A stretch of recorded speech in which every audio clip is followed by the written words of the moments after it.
Welcome to the Plume and Page. Today's story is 20,000 Leagues Under the Sea by Jules Verne. Chapter 23. Aegri Somnia. The following day, January 10, the Nautilus resumed its travels in mid-water, but at a remarkable speed that I estimated to be at least 35 miles per hour. The propeller was going so fast I could neither follow nor count its revolutions. I thought about how this marvelous electric force not only gave motion, heat, and light to the Nautilus, but even protected it against outside attack, transforming it into a sacred ark no profane hand could touch without being blasted. My wonderment was boundless, and it went from the submersible itself to the engineer who had created it. We were traveling due west, and on January 11 we doubled Cape Wessel, located in longitude 135 degrees and latitude 10 degrees north, the west tip of the Gulf of Carpentaria. Reefs were still numerous, but more widely scattered, and were fixed on the chart with the greatest accuracy. The Nautilus easily avoided the money breakers to port and the Victoria Reefs to starboard, positioned at longitude 130 degrees on the 10th parallel, which we went along rigorously. On January 13, arriving in the Timor Sea, Captain Nemo raised the island of that name at longitude 122 degrees. This island, whose surface area measures 1,625 square leagues, is governed by rayas. These aristocrats deem themselves the sons of crocodiles. In other words, descendants with the most exalted origins to which a human being can lay claim. Accordingly, their scaly ancestors infest the island's rivers and are the subjects of special veneration. They are sheltered, nurtured, flattered, pampered, and offered a ritual diet of nubile maidens. And woe to the foreigner who lifts a finger against these sacred saurians. But the Nautilus wanted nothing to do with these nasty animals. Timor Island was visible for barely an instant at noon, while the chief officer determined his position. I also caught only a glimpse of Little Roti Island, part of this same group, whose women have a well-established reputation for beauty in the Malaysian marketplace. After our position fix, the Nautilus's latitude bearings were modulated to the southwest. Our prow pointed to the Indian Ocean. Where would Captain Nemo's fancies take us? Would he head up to the shores of Asia? Would he pull near to the beaches of Europe? Unlikely choices for a man who avoided populated areas. So would he go down south?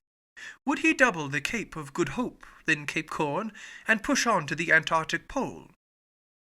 Finally, would he return to the seas of the Pacific, where the Nautilus could navigate freely and easily? Time would tell.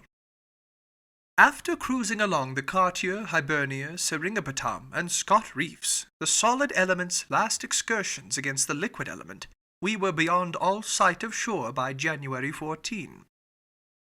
The Nautilus slowed down in an odd manner, and very unpredictable in its ways. It sometimes swam in the midst of the waters, sometimes drifted on their surface. During this phase of our voyage, Captain Nemo conducted interesting experiments on the different temperatures in various strata of the sea. Under ordinary conditions, such readings are obtained using some pretty complicated instruments, whose findings are dubious, to say the least, whether they're thermometric-sounding lines whose glass often shatters under the water's pressure, or those devices based on the varying resistance of metals to electric currents.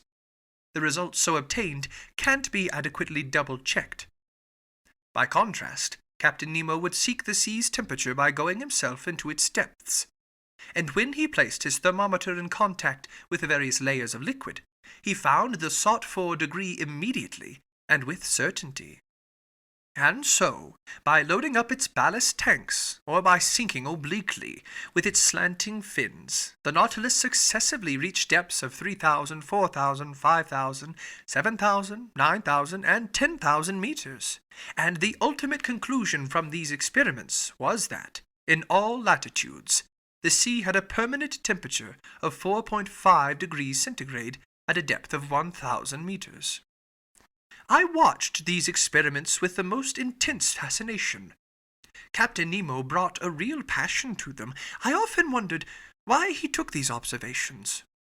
Were they for the benefit of his fellow man? It was unlikely, because sooner or later his work would perish with him in some unknown sea. Unless he intended the results of his experiments for me. But that meant this strange voyage of mine would come to an end, and no such end was in sight. Be that as it may, Captain Nemo also introduced me to the different data he had obtained on the relative densities of water in our globe's chief seas. From this news I derived some personal enlightenment, having nothing to do with science. It happened the morning of January 15. The captain, with whom I was strolling on the platform, asked me if I knew how salt water differs in density from sea to sea. I said no, adding that there was a lack of rigorous scientific observations on this subject. "I've taken such observations," he told me, "and I can vouch for their reliability." "Fine," I replied, "but the Nautilus lives in a separate world, and the secrets of its scientists don't make their way ashore." "You're right, Professor," he told me after a few moments of silence. "This is a separate world. It's an alien to the Earth, as the planets accompanying our globe around the sun, and will never become familiar with the work of scientists on Saturn or Jupiter. But since fate has linked our two lives, I can reveal the results of my observations to you." "I'm all attention, Captain." "You're aware, Professor, that salt water is denser than fresh water. But this density isn't uniform. In essence, if I represent the density of fresh water by 1.0, then I find 1.028 for the waters of the Atlantic, 1.026 for the waters of the Pacific, 1.030 for the waters of the Mediterranean." "Ah," I thought, "so he ventures into the Mediterranean." 1.018 for the waters of the Ionian Sea, and 1.029 for the waters of the Adriatic. Assuredly, the Nautilus didn't avoid the heavily traveled seas of Europe, and from this insight I concluded that the ship would take us back, perhaps very soon, to more civilized shores. I expected Ned Land to greet this news with unfeigned satisfaction. For several days our work hours were spent in all sorts of experiments, on the degree of salinity in waters of different depths, or on the electric properties, coloration, and transparency, and in every instance Captain Nemo displayed an ingenuity equalled only by his graciousness toward me. Then I saw no more of him for some days, and again lived on board in seclusion. On January 16, the Nautilus seemed to have fallen asleep just a few meters beneath the surface of the water. Its electric equipment had been turned off, and the motionless propeller let it ride with the waves. I assumed that the crew were busy with interior repairs, required by the engine's strenuous mechanical action. My companions and I then witnessed an unusual sight. The panels in the lounge were open, and since the Nautilus's beacon was off, a hazy darkness reigned in the midst of the waters. Covered with heavy clouds, the stormy sky gave only the faintest light to the ocean's upper strata. I was observing the state of the sea under these conditions, and even the largest fish were nothing more than ill-defined shadows, when the Nautilus was suddenly transferred into broad daylight. At first I thought the beacon had gone back on, and was casting its electric light into the liquid mass. I was mistaken, and after a hasty examination I discovered my error. The Nautilus had drifted into the midst of some phosphorescent strata, which, in this darkness, came off as positively dazzling. This effect was caused by myriads of tiny, luminous animals whose brightness increased when they glided over the metal hull of our submersible.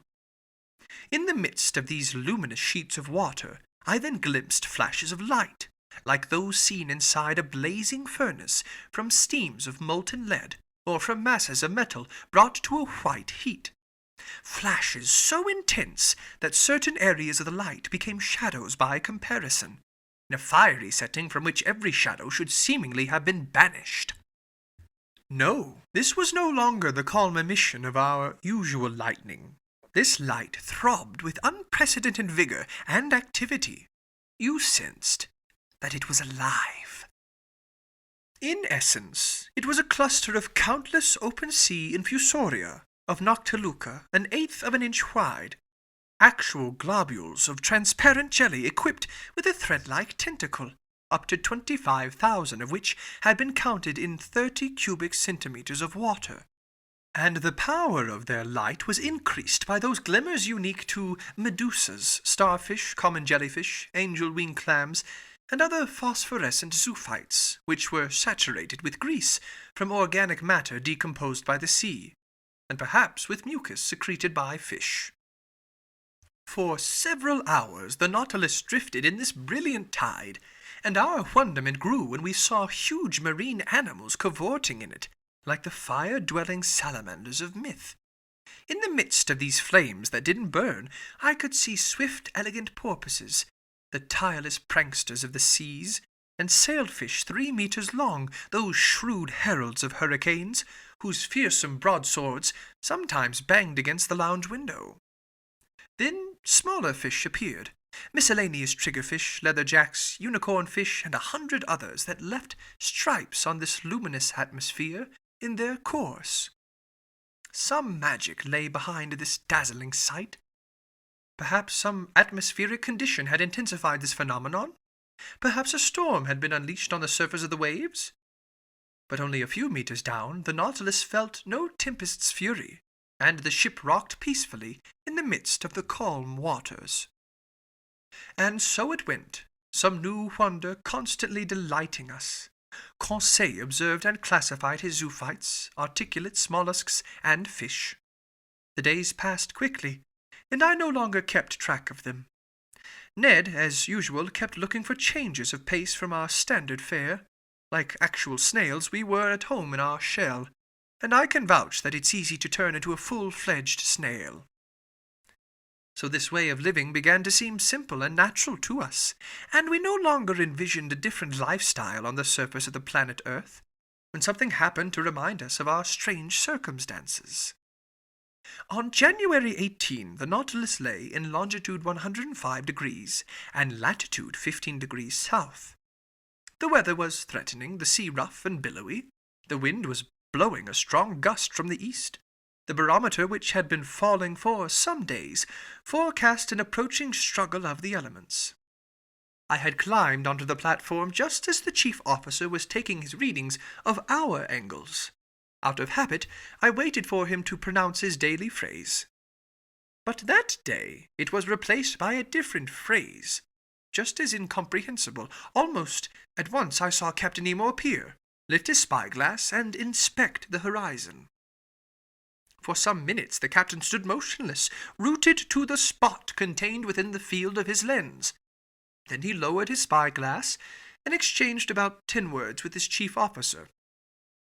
The latter seemed to be in the grip of an excitement he tried in vain to control. More in command of himself, Captain Nemo remained cool. Furthermore, he seemed to be raising certain objections that his chief officer kept answering with flat assurances. At least, that's what I gathered from their differences in tone and gesture. As for me, I stared industriously in the direction under observation, but without spotting a thing. Sky and water merged into a perfectly clean horizon line. Meanwhile, Captain Nemo strolled from one end of the platform to the other, not glancing at me, perhaps not even seeing me. His step was firm, but less regular than usual.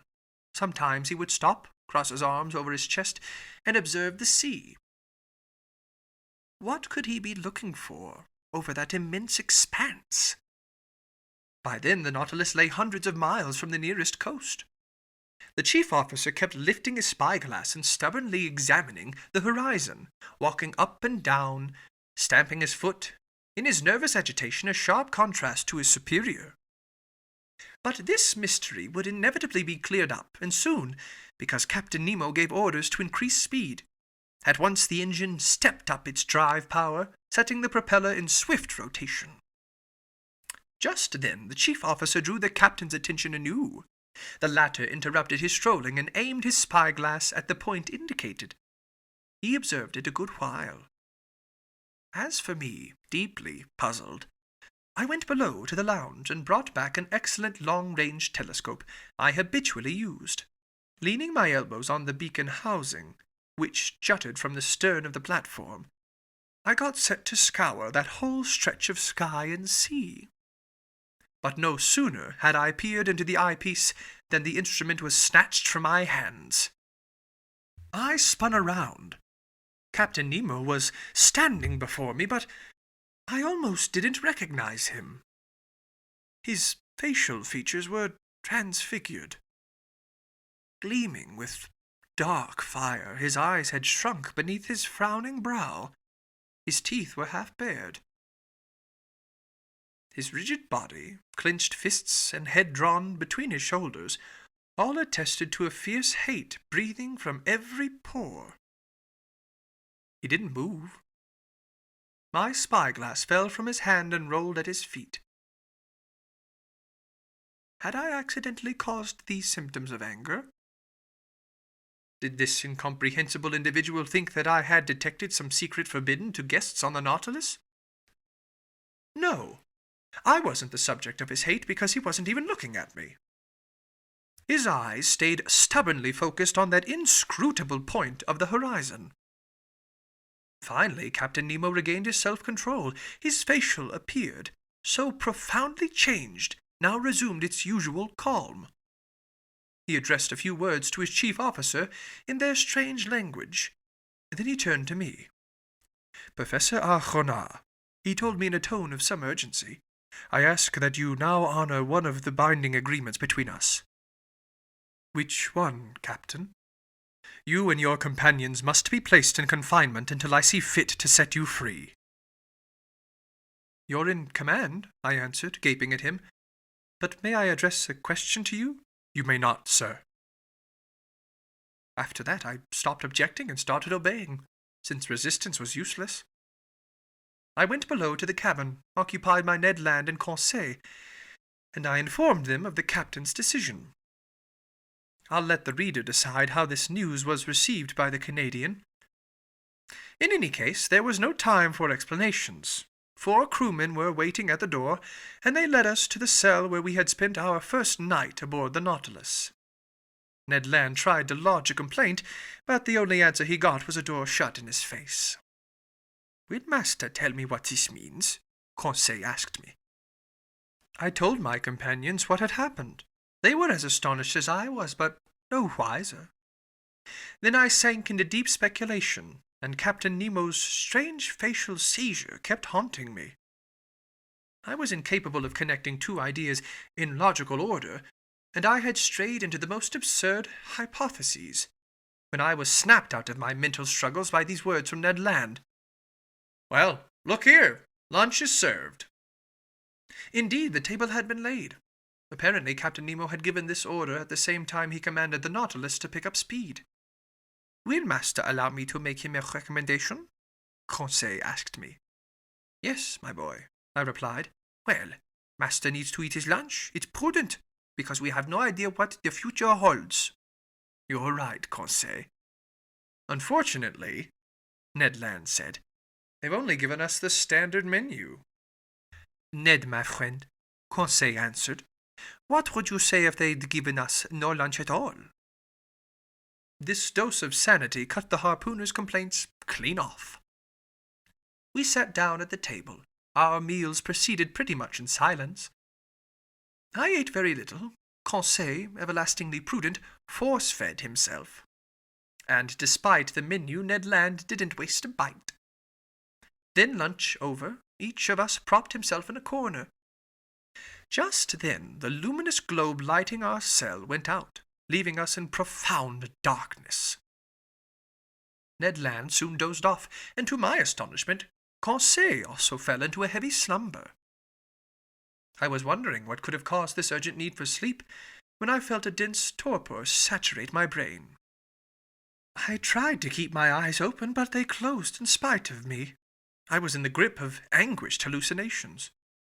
Obviously, some sleep-induced substance had been laced into the food we'd just eaten. So imprisonment wasn't enough to conceal Captain Nemo's plan from us. Sleep was needed as well. Then I heard the hatches close. The sea's undulations, which had been creating a gentle rocking motion, now ceased. Had the Nautilus left the surface of the ocean? Was it re-entering the motionless strata deep in the sea? I tried to fight off this drowsiness. It wasn't possible. My breathing grew weaker. I felt a mortal chill freeze my dull, nearly paralyzed limbs. Like little domes of lead, my lids fell over my eyes. I couldn't raise them. A morbid sleep, full of hallucinations, seized my whole being. Then the visions disappeared and left me in utter oblivion.